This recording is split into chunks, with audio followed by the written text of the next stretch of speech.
día. Empezamos el mes de agosto. Se está yendo el año ya. Ya vamos camino al final del año, ¿no? Ya pasaron 8 meses. Un montón.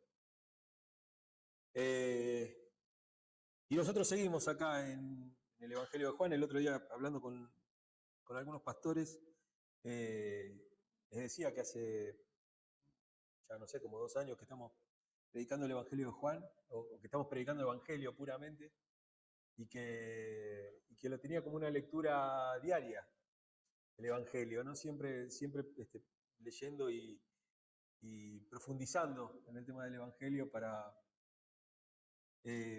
pensando en esto, ¿no? Pensando que si uno quiere tener un encuentro con Jesús, no quisiera tener un encuentro con el Jesús con Jesús el juez que baja el martillo, que gobierna con vara de hierro, sino con el Jesús que se sienta y habla conmigo y me escucha y está conmigo. Y ese es el Jesús que debiéramos presentar como forma de evangelismo. Es ese el Jesús que sale al encuentro de la gente y no el otro. Que va a estar, no nadie duda de eso, sino que... Pero sí que el Jesús en este tiempo de gracia tan abundante, tan sobreabundante, es ese, el Jesús que queremos, el que queremos para nosotros y para los que nos rodean. Y hoy estamos profundizando el capítulo 5 de Juan. Dimos un paneo así muy muy grande, la primera parte, donde está todo el tema del milagro de Jesús con el paralítico de Betesda. Después lo vimos como en distintas etapas para poder profundizar. Y ahora vimos la segunda parte del versículo 19 en adelante. Y ahora estamos viendo precisamente ese pasaje, verlo en profundidad. La semana pasada hablábamos de esto, de la unidad y de cómo se comunican el Padre y el Hijo y la relación que tienen y cómo ese amor los identifica y cómo esos valores, esa forma de relacionarse se trata de nosotros también, en cómo nos relacionamos nosotros con Dios. Y vamos a leer de vuelta el texto del versículo 19 en adelante, capítulo 5, que es lo que vimos la semana pasada. Dice, entonces Jesús afirmó, les aseguro que el Hijo no puede hacer nada por su propia cuenta, sino solamente lo que ve que su Padre hace, porque cualquier cosa que hace el Padre la hace también el Hijo. Pues el Padre ama al Hijo y le muestra todo lo que hace. Sí, y aún cosas más grandes que esta le mostrará y los dejará a ustedes asombrados. Porque así como el Padre resucita a los muertos y les da vida, así también el Hijo da vida a quienes a Él le place. Y el versículo 22, que es lo que vamos a estar viendo hoy, dice, además, el Padre no juzga a nadie, sino que todo juicio lo ha delegado en el Hijo, para que todos honren al Hijo como lo honran a Él. El que se niega a honrar al Hijo no honra al Padre que lo envió. Les aseguro que el que oye mi palabra y cree al que me envió, tiene vida eterna y no será juzgado, sino que ha pasado de la muerte a la vida. Les aseguro que ya viene la hora, y ha llegado ya, en que los muertos oirán la voz del Hijo de Dios, y los que la oigan vivirán. Porque así como el Padre tiene vida en sí mismo, así también ha concedido al Hijo al tener vida en sí mismo. Y le ha dado autoridad para juzgar, puesto que es el Hijo del Hombre. Hasta acá nomás la palabra de Dios, y hoy vamos a ver precisamente el juicio que revela el corazón. La forma de juzgar de Jesús nos muestra cómo es el corazón del Padre y cómo es su corazón. Y Él va a arrojar sobre nuestra vida luz, verdad y decisión. Porque precisamente el tema principal del sermón es ese, es que la autoridad del Hijo para juzgar con justicia, pero también con compasión. Con las dos cosas. Y vamos a ver entre estos 3 puntos que nosotros siempre hacemos en los sermones. Primero, el juicio como acto confiado del Padre, cómo el Padre le delega el juicio al Hijo. No como castigo, sino como un acto de confianza. No, bueno, castigalo vos. No, es un acto de confianza. Confía en el amor del Padre. El comentario NBI del Evangelio de Juan dice, el juicio en Juan no es una condena automática, sino una respuesta a la luz recibida. Es algo que es una respuesta, exige una respuesta a nosotros. Lo segundo es honrar al Hijo como al Padre, que tanto honremos al Padre como al Hijo. La actitud hacia Jesús define esa relación que tenemos con Dios. La fe no es una fe abstracta, es una fe que se expresa en una honra activa. Uno honra a Dios con sus hechos, con lo que hace. Y el Hijo del Hombre como el juez compasivo. Jesús no juzga al azar ni lo juzga desde un podio o desde un lugar elevado, sino que lo juzga como aquel que conoce la experiencia humana, que vive la experiencia humana, que sabe de qué se trata. Por eso podemos acercarnos a Él confiadamente y no con temor. Y dice el libro Secretos en la Oscuridad, dice, el juicio de Cristo no es una amenaza de una espada, sino la confirmación de lo que ya está en nuestros corazones. No es algo que tenga que ver con las acciones, sino con las intenciones. Acuérdense, fíjense cómo acá habla de que es algo que está en nuestro corazón. No es algo por lo que hagamos, sino que es por nuestro corazón.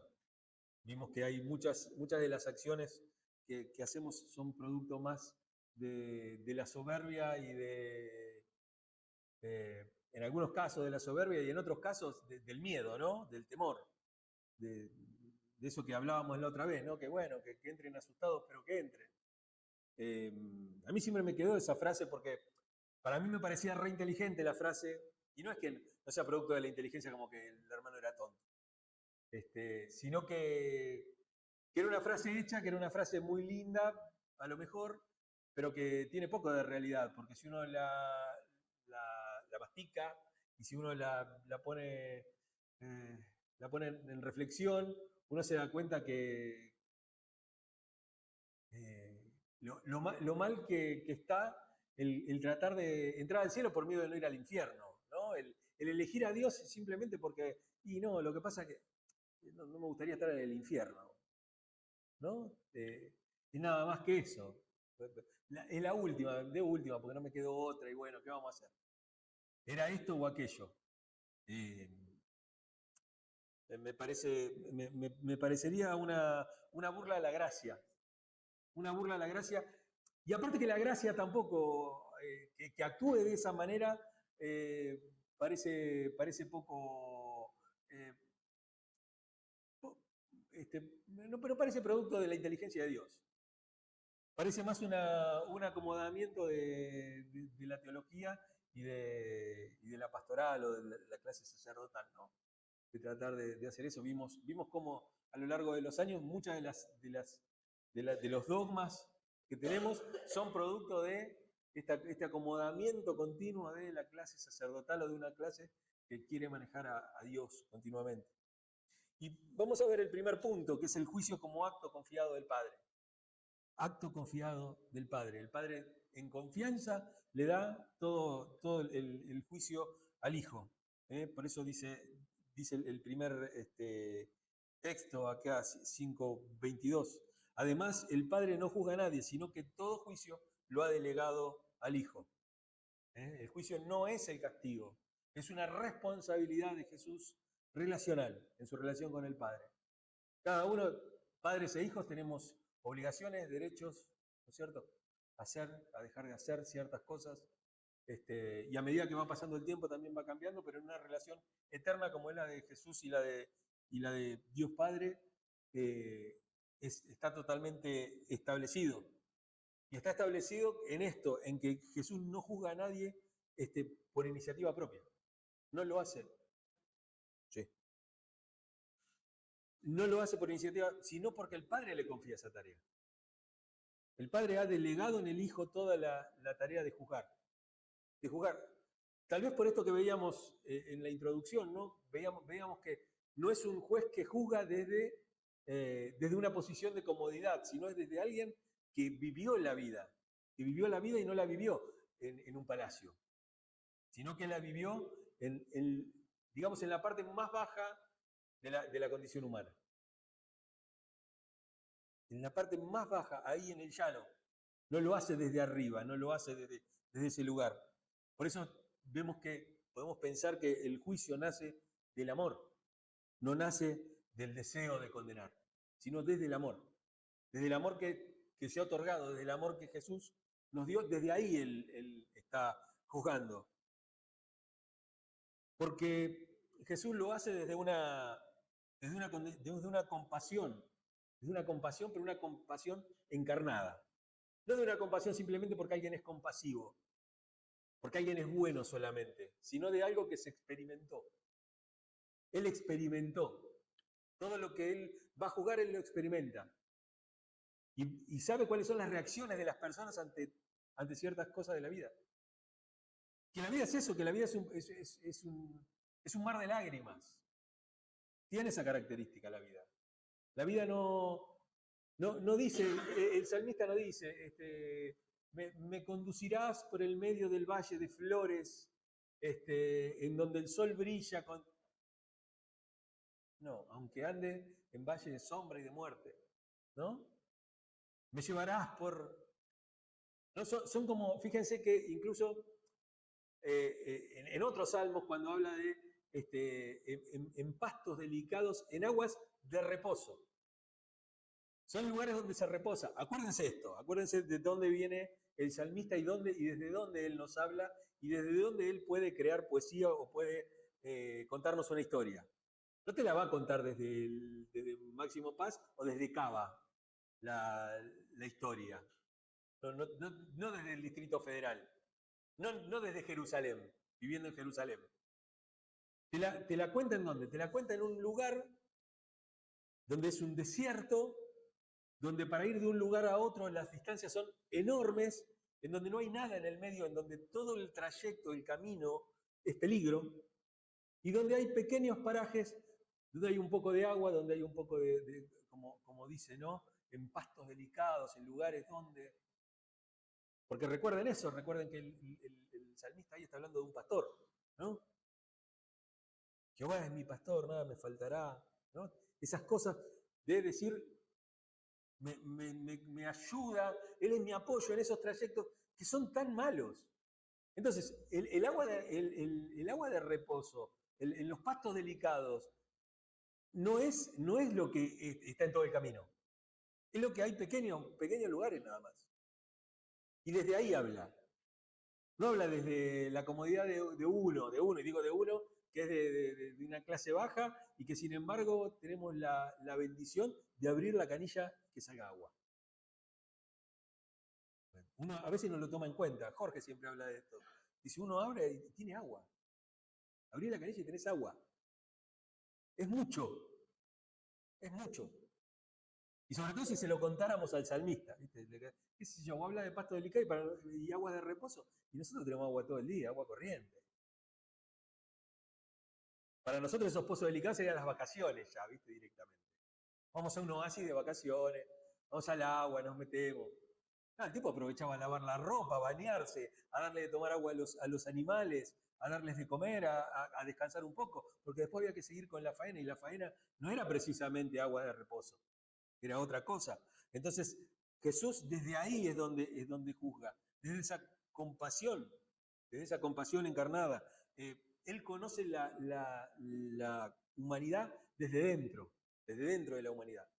Acuérdense de esto, Él se encarna, no es un hombre que se reviste de la gloria de Dios, es un Dios que se encarna, que se reviste de este cuerpo decadente, de esta cosa que envejece, que se enferma, desde ahí. O sea, es al revés, es al revés. Hoy hay muchísimas religiones, sobre todo el movimiento New Age, o el movimiento, ya New Age ya quedó medio pasado, pero hay ahora todo ese holístico, toda esa cosa. Y yo creo en lo holístico porque yo no creo en separar el espíritu del cuerpo, de todas esas cosas. No me gustan porque Dios, precisamente el otro día también lo conversaba esto, nosotros hemos dejado lo que podríamos llamar la teología del cuerpo. Nosotros tenemos una teología basada solamente en el espíritu. Para todo tenemos una solución espiritual, pero no tenemos soluciones para el cuerpo. Tenemos soluciones para el espíritu. pero no para el cuerpo. O sea, todo lo que vivís en el cuerpo no importa, no hay una misión integral del Evangelio. Y son evangelios de conversión. Es un evangelio de conversión. Cosa que no hay tal cosa en la Biblia. Como el tema de la conversión como una doctrina única. Hay personas que de repente tienen un encuentro con el Señor y desde ese día su vida cambia totalmente. Y hay personas que viven luchando toda la vida con ese encuentro con el Señor y a lo mejor llegan al final de su vida y siguen luchando. Siguen luchando. ¿No es cierto? Lo vemos en los apóstoles, lo vemos en... ¿Qué sé yo? Si uno toma la vida de Pedro, por ejemplo, la vida de Pedro es un ida y vuelta. Eso constantemente está. Un día habla en el nombre porque no te lo ha revelado ni sangre ni carne, esto que está directamente del Padre, así, una revelación. Y al otro día, a los 5 minutos estaba hablando de parte de Satanás. Apártate de mí, Satanás, porque no pones tus ojos en lo... Digo, de a rato ponía los ojos en Dios. Entonces, ahí no vemos una conversión de esas que, no, este tipo no sabe lo que era, y ahora está para la estampita. No, todos estamos en proceso. Había me acuerdo hace muchos años, no sé quién, supongo que algún profesor en algún seminario, decía, nosotros a veces hablamos de ser salvos, y en verdad estamos salvando, estamos siendo salvados. Estamos como que es un proceso, la salvación. Es un proceso que tiene garantía de fin. Uno sabe que va a terminar. Pero el tema es que es un proceso, Y precisamente porque Jesús conoce ese proceso, no toma solamente nuestros encuentros con Él o la revelación como un acto de conversión automática, donde uno se convierte, donde uno, sí, listo, dejó el atado de cigarrillo por acá, tiró el porro por allá y la bolsita dejó cocaína por acá y la botella la tiró por allá y dejó... No lo ve como eso Jesús, lo ve como es realmente, con una lucha constante. Lo ve de esa forma, entonces uno se puede acercar en confianza con Él. El otro día me tocó hablar sobre la lujuria en el programa del encuentro, ahí en Valores Sinaí. Y me tocó hablar de eso y yo le decía, es un tema muy difícil, pero sobre todo porque se explica mal, o porque no se charla en la iglesia, o porque no es un tema, pero yo le decía, el tema es que los pecados por lo general son recurrentes. Los pecados son recurrentes, son pecados que continuamente se cometen. Y hay un momento en el cual la iglesia nos ha enseñado de que, bueno, ya lo tuyo es deporte, flaco. Vivís pecando y siempre le pedís perdón, entonces tu arrepentimiento no es un arrepentimiento genuino, porque si el arrepentimiento fuera de verdad, vos cambiarías, entonces vos no cambiás, entonces quiere decir que no te arrepentiste genuinamente. Y no es así. Entonces, porque aparte te encajan, viste, siempre todo lo puedo en Cristo que me fortalece. Y la verdad es que no se puede. Y la verdad que no puedo todo. Y cuando me arrepiento recontra genuino, y a lo mejor estoy súper arrepentido, re mal, me siento mal, lloro, no quisiera hacer, como dice Pablo lo expresa bien.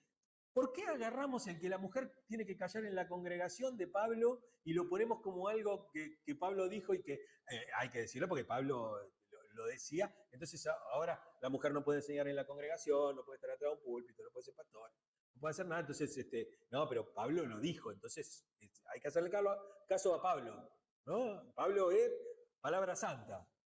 Pero cuando Pablo habla precisamente de que, miren, a mí me pasa esto, todo el mal que no quiero hacer, eso hago. Encuentro esto, que el querer hacer el bien está en mí, pero no el hacerlo. Entonces todo el mal que no quiero hacer, eso es lo que hago. Y me encuentro en esto, me encuentro ahí sentado diciendo, ¿quién me librará de este cuerpo de muerte? Y uno ahí ve que la santificación, que esta cosa de llegar a una perfección, que llegar a una relación, tiene que ver con un proceso. Tiene que ver con el proceso y tiene que ver con esto mismo, con el tema de... no es que cuando yo me arrepiento no me estoy arrepintiendo genuinamente, sino que en verdad me estoy arrepintiendo muy genuinamente, pero a lo mejor me dura 2 horas el arrepentimiento. O me dura 2 horas el perdón de Dios, que dije, bueno, ahora sí, ahora cambio, ahora arranco la dieta. Bueno, pero mañana que es lunes porque hoy tengo un asado. Entonces hablaba de eso, y uno puede hablar de la lujuria, del tema de la mercantilización, del sexo como algo que se nos presenta todo el día, todo, que uno tiene demasiado a mano. El otro día pensaba en eso, pensaba, creo que ayer o antes de ayer, estaba pensando en eso y digo, sí, claro, ahora, viste que ahora todos conocemos a alguno que se droga, ¿no? Todos conocemos. Y como que la droga es un flagelo, todo. Cuando yo era chico no era tan común. Era 1, 2, algo muy marginal. Era, pero no te vendían droga en el kiosco de la esquina. Sí, por ejemplo, conocía muchos quinieleros, conocía muchos que jugaban a la quiniela y que la dejaban toda en la quiniela. ¿Por qué? Porque ibas a jugar al kiosquito, ibas a jugar a todos lados. El manquito. Hablo porque ya se murió. Entonces, ahí en lo de Marta con lo del manquito levantaba quiniela. Era ahí el coso. Mi viejo levantaba quiniela. Todos levantaban quiniela. Entonces, el juego estaba a mano de todos, pero la droga no. La pornografía tampoco. No estaba a mano de todos. ¿Quién tenía?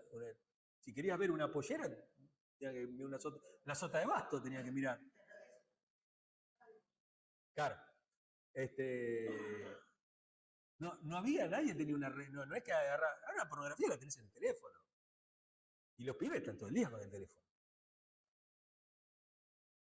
Bueno, por eso digo, no es tan fácil. No es tan fácil deshacerse de algo. Por eso los ¿cómo se llama? Los arrepentimientos son genuinos, no es que no son genuinos. Y que uno no quiere dejar de hacer. Pero las cosas están tan a mano, pero tan a mano. Y precisamente Jesús no quiere que nos apartemos y que nos vayamos a vivir a un monasterio. Lo que quiere Jesús es que aprendamos a vivir con estas cosas que están.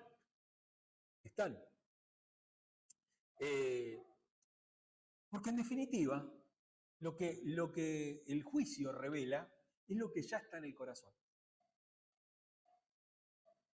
Si vos estás preocupado porque siempre te arrepentís y siempre volvés a caer, te arrepentís y volvés a caer, y todo eso,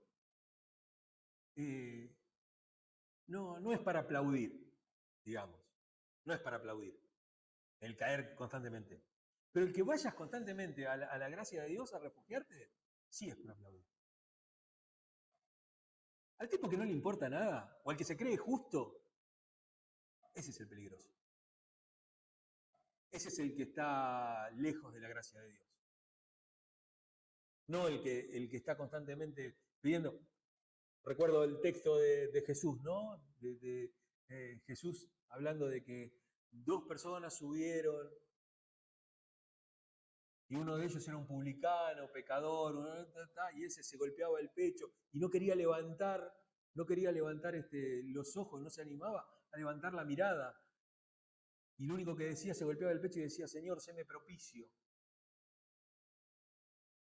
Y después estaba el otro, el de al lado, el levita, el fariseo, ¿no? Y que decía, levantando la cara, mirando a Dios hacia los ojos, le decía, gracias Señor porque no soy como él.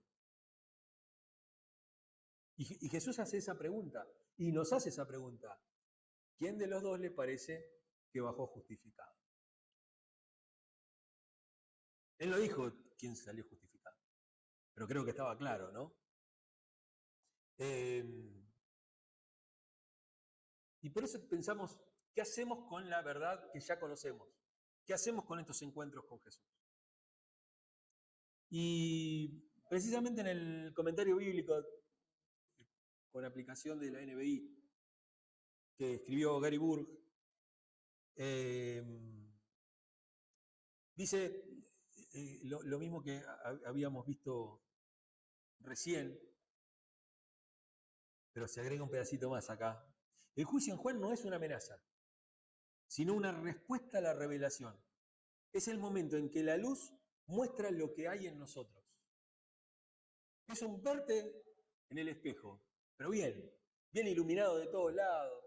¿No? Pues, ¿viste? Está el espejo, como dice Santiago, ese espejo de aquellos años, bronce bruñido, pulido, no se veía muy bien, se veía más o menos, los espejos se crearon muchos años después, ¿no? Y uno iba, se peinaba más o menos, así como se veía, en el espejo iba y se salía, ¿no? Y a lo mejor salía con todos los pelos parados, pues no se veía bien. Pero la revelación que Dios hace de nosotros cuando nos miramos en la palabra, cuando nos miramos en nuestros encuentros con Él, cuando nos miramos en la oración, nos muestra cómo realmente somos. Y cuando miramos lo que somos, ahí honramos al Hijo de la misma manera que al Padre. En una reunión con todos ateos y todos agnósticos, el que más. ¿No? En esas mesas estaba eso, ¿no? Bueno, no, pero Jesús no es Dios. ¿No? Estaba esa idea ahí dando vuelta.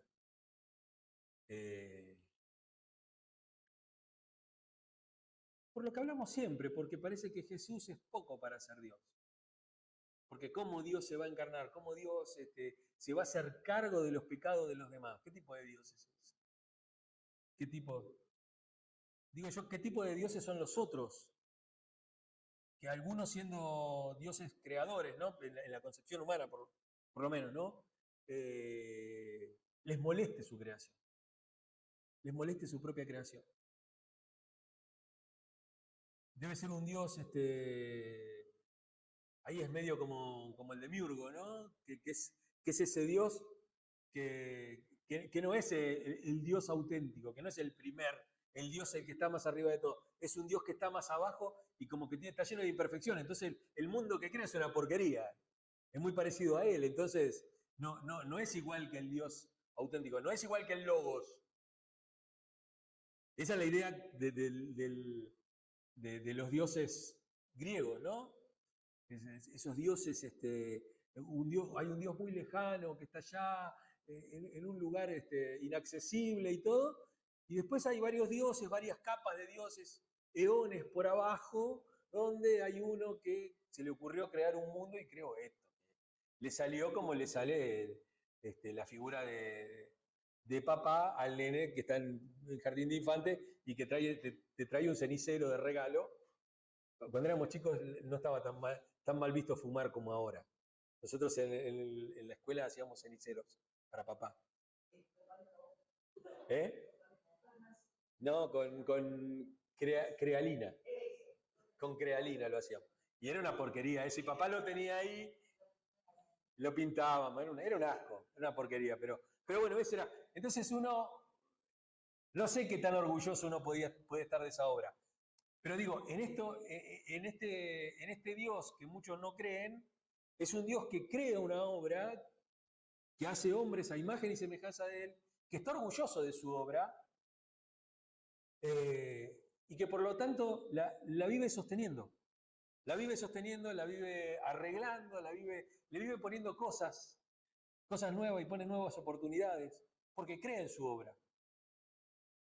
No es un Dios que no cree en su obra, es un Dios que cree en su obra. Es un Dios perfecto que crea cosas perfectas.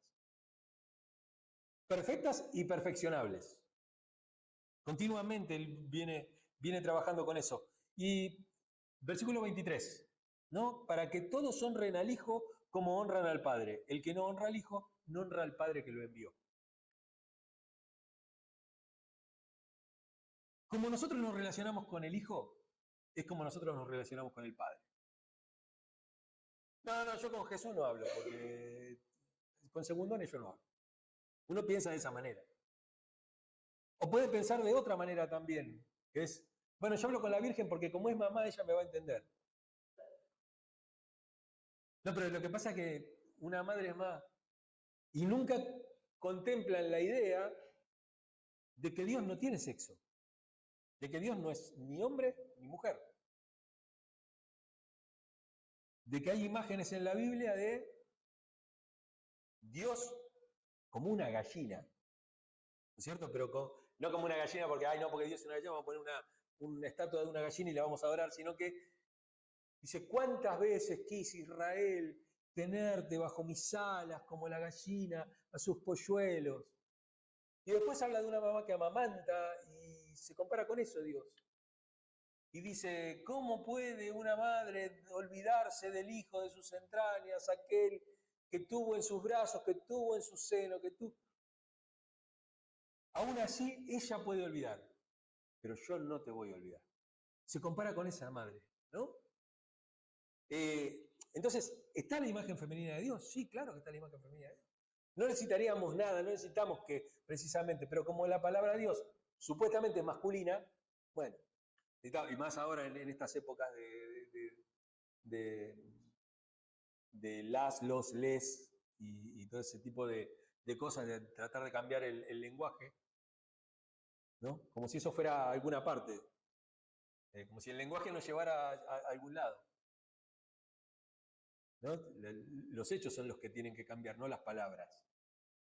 ¿De qué me sirve a mí que me digan presidente, presidenta, o que me digan ellos o ellas? Si después cuando voy a cobrar y soy mujer me pagan menos que a mi compañero que hace la misma tarea que yo. O por qué tenemos una Corte Suprema de todos hombres y no hay una sola mujer. Por más que el presidente de la Corte Suprema diga, ellos, nosotros, ¿viste? Y la juegue de eso, que no lo hace, digo, pero si lo haría, ¿no? Digo, ¿qué cambiaría? ¿Qué cambiaría si no hay una mujer en la Corte Suprema? ¿Cierto? O en cualquier trabajo, ¿no es cierto? O en cualquier trabajo. Hay cosas para mujeres, cosas para hombres.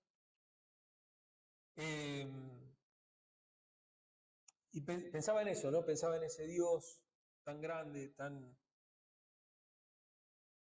Y pensaba en eso, en que no se puede pensar en el Padre solamente y rechazar al Hijo, así como tampoco se puede hacer al revés. No se puede aceptar al Hijo y rechazar al Padre, porque son una unidad.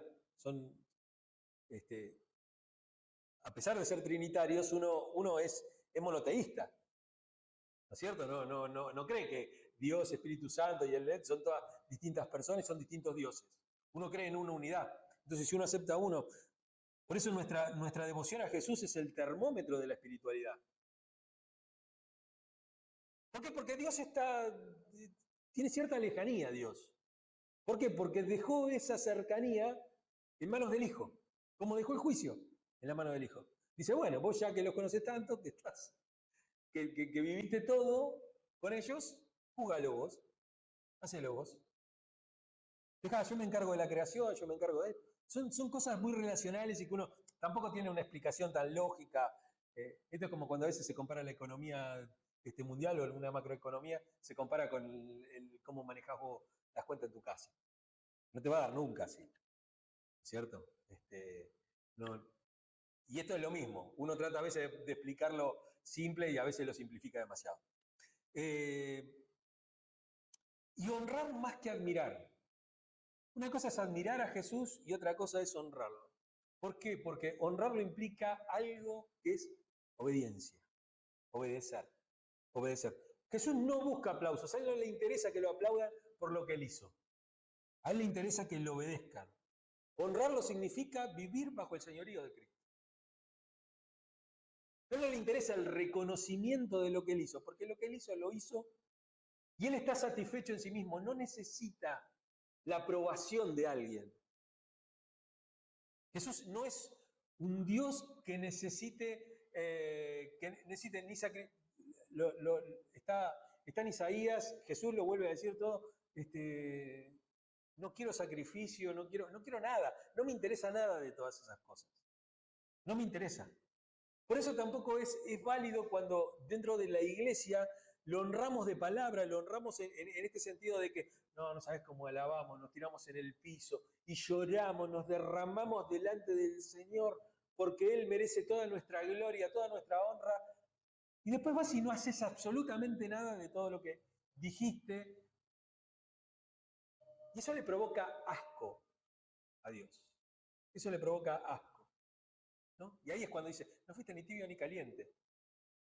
Pero porque no busca honra, no busca admiración Jesús, busca honra. Busca que vos honres, no solamente para honrarlo a Él, sino que vos honres tu palabra, tu compromiso.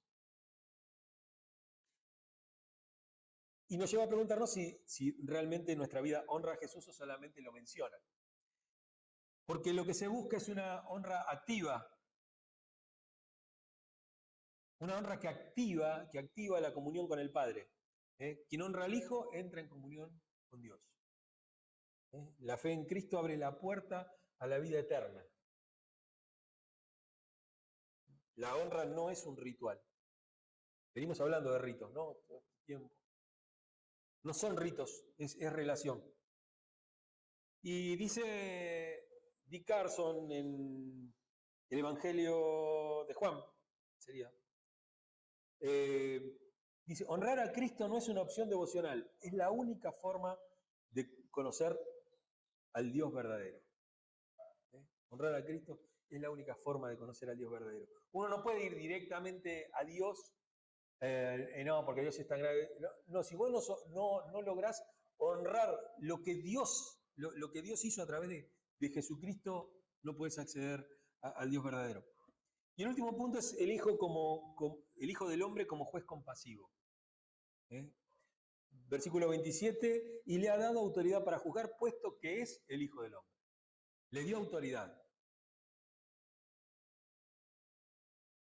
Jesús actúa como juez, pero como quien vivió entre nosotros, ¿no? El hijo del hombre, o hijo de hombre, ¿no? Un hijo de hombre es alguien, un ser humano. Un ser humano. Obviamente, hijo del hombre también es la imagen de Daniel, en donde habla del Mesías, ¿no? Pero conecta la divinidad con la humanidad. Es hijo de Dios, pero es hijo de hombre también.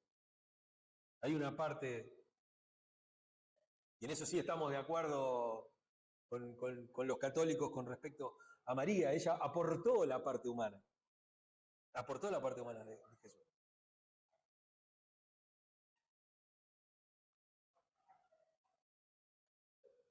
Pero lo importante de la humanidad de Jesús es esto, que Él conoce nuestras luchas.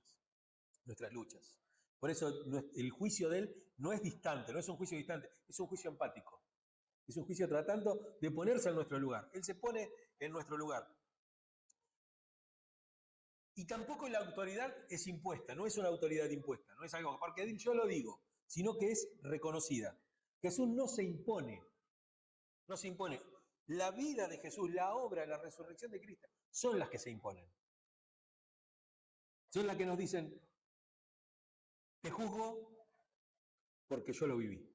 Te juzgo por esto. Yo tengo autoridad, no porque me impongo, no porque me dieron un título de juez, sino porque yo viví esta vida y porque yo morí, porque yo gusté la muerte. Por eso pensamos, che, ¿reconocemos realmente la autoridad en nuestras decisiones diarias? ¿La autoridad de Jesús? ¿O simplemente las tenemos como algo? Y el juicio del Hijo del Hombre es justo y redentor. No es un juicio para ver si salís bien y después salís mal, ¿viste? Y tenés que ver, a ver si... ¿Vieron cómo son los juicios humanos? Muchas veces, hace 40 años, 50 años, no existía el ADN existía. Lo que no existía es la forma de poder clasificarlo y de poder extraerlo y de poder mirarlo. ¿No es cierto? ¿Y cuánta gente fue encarcelada injustamente? Y pasaron 20 años, ¿y cuántos han muerto en una silla eléctrica, con una inyección letal? Bueno, alguna de esas formas, y vemos, vemos que muchos años después, se descubre que por medio del ADN se hizo una prueba y era otro. Y el tipo sale, ¿quién te devuelve los 20, 30 años? ¿Y a los que murieron? ¿Cómo los resucitas, viste? ese tipo de cosas. Es justo el juicio de Jesús, no necesita ADN, pero también es redentor. Porque lo que busca el juicio no es castigar, lo que busca el juicio es redimir, volver nuevamente a meternos dentro de la comunión, dentro de la comunidad. Siempre, comunión, comunidad, son palabras que tienen la misma raíz. Siempre, siempre. Jesús perdona a alguien y dice, ¿qué es más fácil? Decirle a este hombre, tus pecados te son perdonados, o toma tu camilla y anda. Y ahí Jesús va a decir, para que sepan que el Hijo del Hombre, nuevamente acá vemos ese texto, está reflejado en esto que vemos acá. Para que sepan que el Hijo del Hombre tiene autoridad para perdonar pecados, yo te digo, levántate, toma tu camilla y anda. Y ese levantarse de ahí, el curarse, es para volver a la comunión. No es para, listo, ahora ya está. No, es precisamente para devolverlo a la comunión. No juzga para destruir, sino para restaurar. Hace muchos años me acuerdo cuando una de las primeras veces que, muchos años le estoy hablando de verdad, muchos años de verdad, cuando uno va descubriendo los textos de la Biblia, ¿no? Y hay textos de la Biblia que están muy metidos en las iglesias. Pero cuando descubrí el texto ese de Jeremías, te he dado palabra para derribar, para destruir todo eso. Y también para sembrar y plantar, ¿no? Para restaurar. Me acuerdo que la iglesia donde estaba era una iglesia de conquista, ¿vieron? Una iglesia de conquistadores, iglesia de campeones. Entonces, lo que más le gustaba era la parte de destruir, que la palabra destruía, que la palabra, viste, juzgaba, que la palabra era esto, que la palabra era otro. Y uno ve acá en los textos del Evangelio cómo Jesús, la palabra de Jesús, no es para destruir, sino para restaurar. Para restaurar. El juicio es una oportunidad. El juicio es una nueva oportunidad para poder vivir y volver y vivir en la luz. Por eso para nosotros el juicio de Dios no es algo a lo cual le debiéramos temer, sino que debería ser esperanzador. Esperanzador para los que creen. Quiero que Jesús me juzgue, que Jesús me vuelva a decir nuevamente para dónde ir. Porque me pierdo.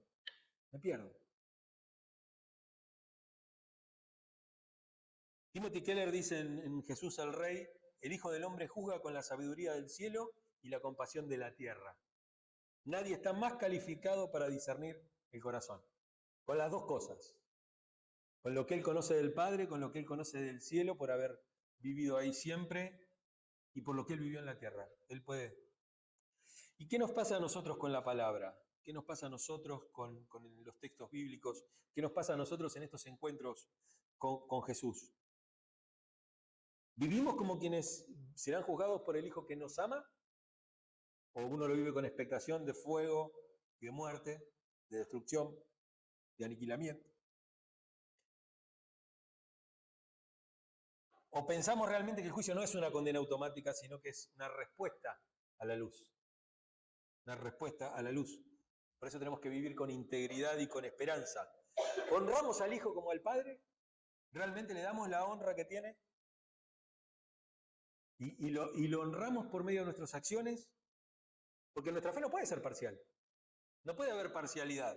Honrar a Jesús es vivir bajo su autoridad y no haciendo puchero, porque vivís bajo la autoridad del Padre. Sino que es con gozo. Con gozo. Y por último, reconocemos que el juez es también nuestro intercesor. Reconocemos esa doble función de Jesús. Jesús está de los dos lados del mostrador. Está de los dos lados del mostrador. Hay un video muy lindo que es bueno, que van una fila, bien burocrática la cosa, están en el cielo, va toda una fila y van con las cosas. Bueno, mira, hice todas estas cosas malas, todo en rojo, viste, las cosas malas, pero también hice todas estas y más o menos creo que está en equilibrio. Lo ponen ahí en la balanza, no llega, ¿no? Y va otro y también, no, mira, no, listo, este ya se va. directamente. Y llega este que todo en rojo, ¿viste? Toda una cosa así, todo. Pero perdona, tengo esto. Y ahí aparece Jesús, el abogado, y dice, a ver cómo están estas cosas, mira, todo en rojo, todo. Bueno, dale, dice, subite a la balanza ahora. Dice, no, yo me voy a subir a la balanza. Dice Jesús, y él se sube a la balanza. ¿No? Es eso, está de los dos lados del mostrador. Es el juez, pero también es el abogado. Es el juez, pero también es el intercesor. Es él. Es él, no somos nosotros. No somos nosotros. Se los voy a traer el video. Un videito cortito. Jesús no solamente juzga, sino que intercede, salva y transforma a las personas. El juicio es justo, pero también es lleno de gracia. Lleno de gracia. Porque si fuera solamente justo, si fuera justicia solamente de Dios, estaríamos todos muertos. Estaríamos todos muertos. Pero como Dios cree en su creación, porque Dios sabe que su creación está hecha a su imagen, porque está hecha según su estética. Dios es estéticamente superior. Y eso que no es libertario. Es estéticamente superior. Él todo lo que hace, lo hace bien. Uno mira hasta en las matemáticas, ¿no? Mira, qué sé yo, la secuencia de Fibonacci o alguna cosa de esas. Y uno dice, pensar que esto rige toda la naturaleza. ¿Y cómo no hay una mente inteligente ahí atrás, no? ¿Cómo no hay un ser inteligente en la creación? ¿El caos haría eso?